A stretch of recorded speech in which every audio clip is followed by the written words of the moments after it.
Welcome to day 2 detox mastery சேலஞ்சுங்க. So நீங்கள் சக்ஸஸ்ஃபுல்லாக டே 1 கம்ப்ளீட் பண்ணியிருப்பீங்கன்னு நினைக்கிறேன். ஸோ இன்னைக்கு வந்து டே 2.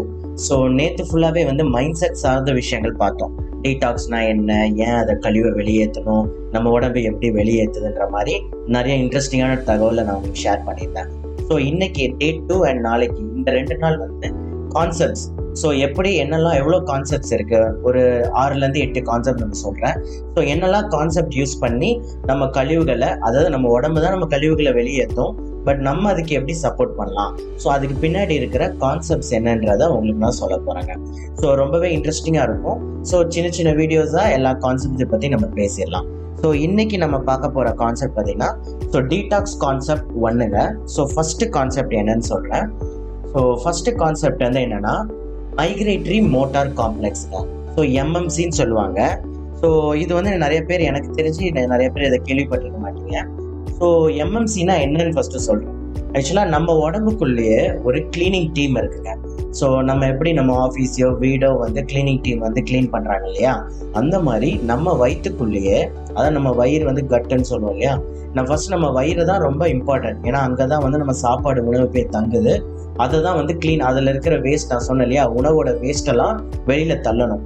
ஸோ அப்போது உடம்பே வந்து ஒரு கிளீனிங் டீமை வச்சிருக்குன்னா நீங்கள் நம்புவீங்களா? ஸோ அதுதாங்க இந்த மைக்ரேட்டரி மோட்டார் காம்ப்ளெக்ஸ், ஓகேங்களா?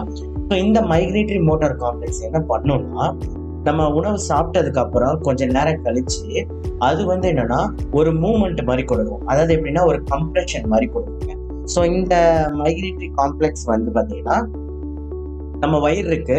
ஸோ நம்ம வயிறு வந்து என்ன பண்ணோம்னா, அது வந்து நல்லா கம்ப்ரெஸ் பண்ணி அந்த ஃபுட் இருக்கும் இல்லையா, நம்ம வயிற்றுக்குள்ள தங்கி இருக்கும் இல்லையா, அது எல்லாத்தையும் வந்து கொஞ்சம் கீழ் நோக்கி அனுப்பும்.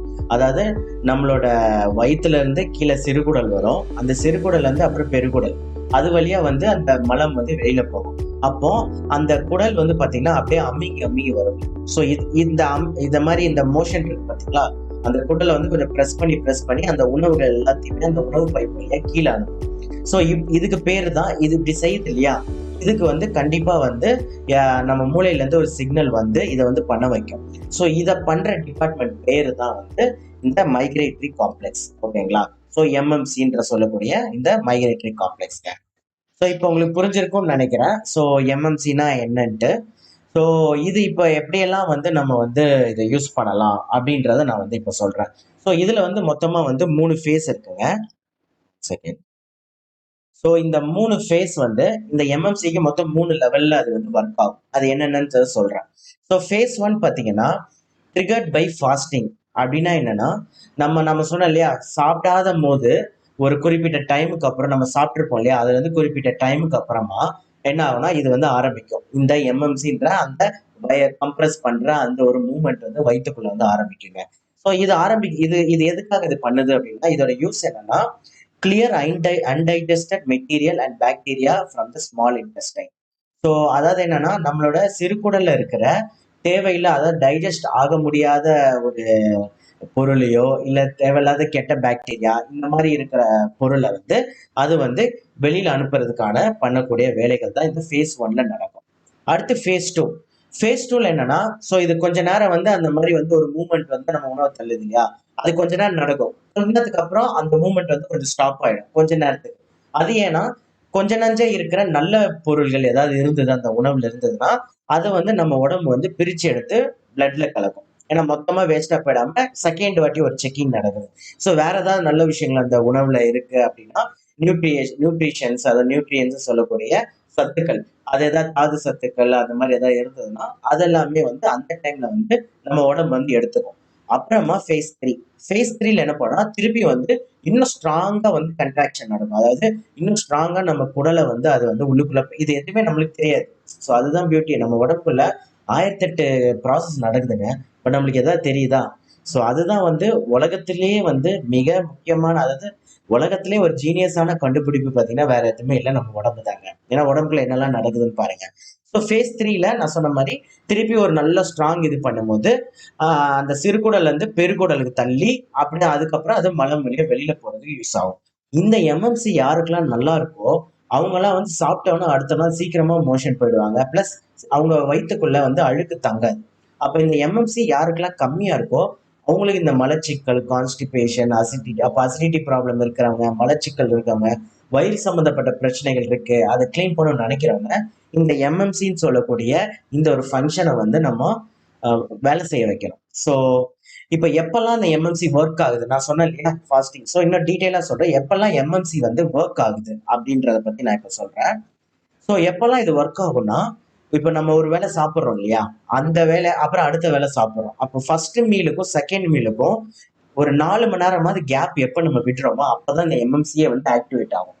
ஸோ ஃபார் எக்ஸாம்பிள் காலையில் ஒரு 10 மணிக்கு சாப்பிட்றோன்னா, ஒரு அடுத்த சாப்பாடு ஒரு 2 மணிக்கு மேலே சாப்பிடும் போது அப்போ என்ன ஆகும்னா ஒரு 1-1:30 அந்த எம்எம்சி ஸ்டார்ட் ஆகும். அப்போ மீனிங் என்னன்னா, ஒரு 3:30 4 மணி நேரத்துல நம்ம வயிறுக்கு ரெஸ்ட் கொடுத்தாதான் இந்த எம்எம்சி வந்து ஒர்க் ஆக ஆரம்பிக்கும். ஸோ நிறைய ரிசர்ச் 3 மணி நேரம் சொல்லுவாங்க, 4 மணி. அப்போ தோராயமா சொல்லணும்னா ஒரு 3.5 மணி நேரத்துல இருந்து 4 மணி நேரத்துக்குள்ள இந்த எம்எம்சி வந்து வேலை செய்ய ஆரம்பிக்கும்.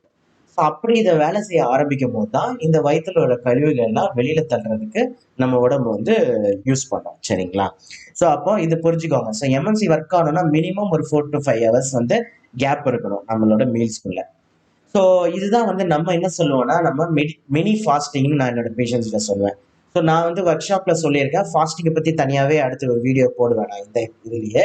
பட் மினி ஃபாஸ்டிங்னா என்னன்னா, நீங்க இப்போ நார்மலா ஃபாஸ்டிங்னா என்ன, 12 மணி நேரம் 14 மணி நேரம்ட்டு. பட் அதோட மினி ஃபாஸ்டிங்கும் இருக்கணும். மினி ஃபாஸ்டிங் என்னன்னா, இப்போ ஃபார் எக்ஸாம்பிள் ஃபர்ஸ்ட் மீல் வந்து 9 மணிக்கு எடுக்கிறீங்கன்னா, இது வந்து நான் சொல்லித்தர சஜஷன் பண்ற கரெக்டான மீல் டைமிங். இதை நீங்க இன்னையில இருந்தே கூட ஃபாலோ பண்ணலாம், நாளையில இருந்தே கூட ஃபாலோ பண்ணலாம். இது வந்து அந்த 21 நாள் சேலஞ்சில் நான் சொல்லுவேங்க. ஸோ இந்த கான்செப்ட் படி நீங்க உடனே ட்ரை பண்ண நினைச்சீங்கன்னா இந்த மாதிரி பண்ணலாம். ஸோ ஃபர்ஸ்ட் மீல் வந்து காலையில 9 மணிக்கு எடுக்கிறீங்கன்னு வச்சுக்கோங்க. அப்புறம் ஒரு 5 மணி நேரம் கேப் விட்டுருங்க. 5 மணி நேரம் கேப் விட்டுட்டு 2 மணிக்கு வந்து அடுத்த சாப்பாடு. அதே மாதிரி 2 மணிக்கு சாப்பிட்றோமா, அடுத்து கேப் விட்டு ஒரு 7 மணில இருந்து அடுத்த 3வது மீல். அப்போ 3 வேளை சாப்பாடு இந்த டைமிங்ல 9 மணி, 2 மணி, 7 மணி இப்படி நீங்க வச்சீங்கன்னா நடுநடுல 5 hours கேப் கிடைக்குதா? ஸோ இந்த கேப்ல உங்களுக்கு இந்த எம்எம்சி வந்து ஆக்டிவேட் ஆகும். ஸோ நிறைய பேர் இதை இன்னும் இம்ப்ரூவ் பண்ணணும். ஸோ சில டிப்ஸ் சொல்றேன். ஸோ ரெகுலர் மீல் டைமிங் இருக்கணுங்க. ஸோ இந்த ரெகுலர் மீல் டைமிங் பத்தி நான் அடுத்த வீடியோ சிர்காடியன் ரிதம்ன்ற ஒரு கான்செப்ட்ல நான் இன்னும் சொல்றேன். ஸோ நான் சொன்னேன் இல்லையா, இந்த 9, 2 இதை நீங்க கான்ஸ்டன்டா பண்ணும்போது உங்க உடம்பு பழகி அந்த 5 மணி நேரம் வந்து டைம் கிடைக்கும். ஸோ அப்போ இந்த வந்து எம்எம்சி ஆக்டிவேட் ஆகும். ஸோ ரெகுலரா எப்பவுமே நீங்க சாப்பிட்ற டைம்ல கரெக்டான ஒரு இடைவெளியில கரெக்டான அதே டைமிங்ல டெய்லியுமே சாப்பிடும்போது இந்த கன்சிஸ்டன்சியே என்ன ஆகும், இந்த எம்எம்சியை வந்து நல்லா வந்து ஒர்க் பண்ண வைக்குங்க. அடுத்து முக்கியமான விஷயம், இந்த மினி ஃபாஸ்டிங் சொன்னேன் இல்லையா, இப்போ காலையில 9 மணிக்கு சாப்பிட்றீங்க, அடுத்து வந்து 2 மணி, அப்போ இந்த 5 மணி நேரத்துக்குள்ள எதுவுமே ஸ்நாக்ஸ் எதுவுமே சாப்பிடக்கூடாது. ஸோ அதுதான் வந்து ரொம்ப இம்பார்ட்டண்ட்டான விஷயம். ஸோ இந்த எந்த ஸ்நாக்ஸுமே வந்து நம்ம வந்து சாப்பிடக்கூடாது.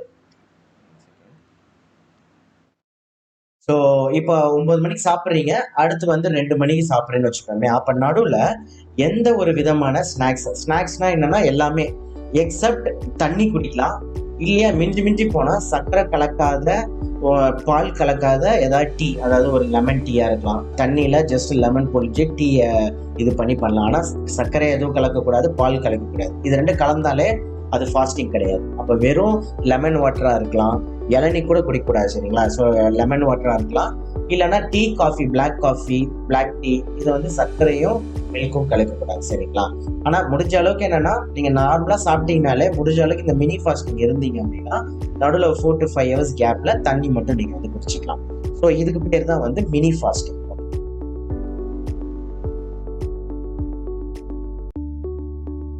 ஸோ இது புரிஞ்சிச்சிங்களா? So regular meal timing plus avoid snacks வந்து நடுவில் எடுக்கிறத நம்ம வந்து அவாய்ட் பண்ணணுங்க. ஸோ இதுதான் வந்து நம்மளோட டீடாக்ஸ் கான்செப்ட் 1. ஸோ இது வந்து உங்களுக்கு புதுசாக வந்திருக்கும் இந்த எம்எம்சின்ற கான்செப்ட். ஸோ நான் இதில் கான்செப்டில் சொல்கிற விஷயங்கள் ஈவன் என்னோட ஃபுல் கோர்ஸில் பார்த்தீங்கன்னா ஒன்று புரிஞ்சுக்கணுங்க, ரொம்ப சிம்பிள் விஷயங்களாக தான் சொல்லுவேன். பட் ஆனால் அது வந்து ரொம்ப எஃபெக்டிவ். நான் முன்னாடி சொன்னேன் இல்லையா, டூயிங் லெஸ் இஸ் மோர்னு சொல்லுவாங்க. அதாவது நம்ம சில முக்கியமான சின்ன விஷயமா இருக்கும், இது எப்படி நம்ம உடம்புக்கு இதாக இருக்குங்கிற மாதிரி நீங்கள் நினைக்கலாம். பட் இந்த சின்ன விஷயம் தான் பாடியோட இப்படிதான் டிசைன் ஆயிருக்கு.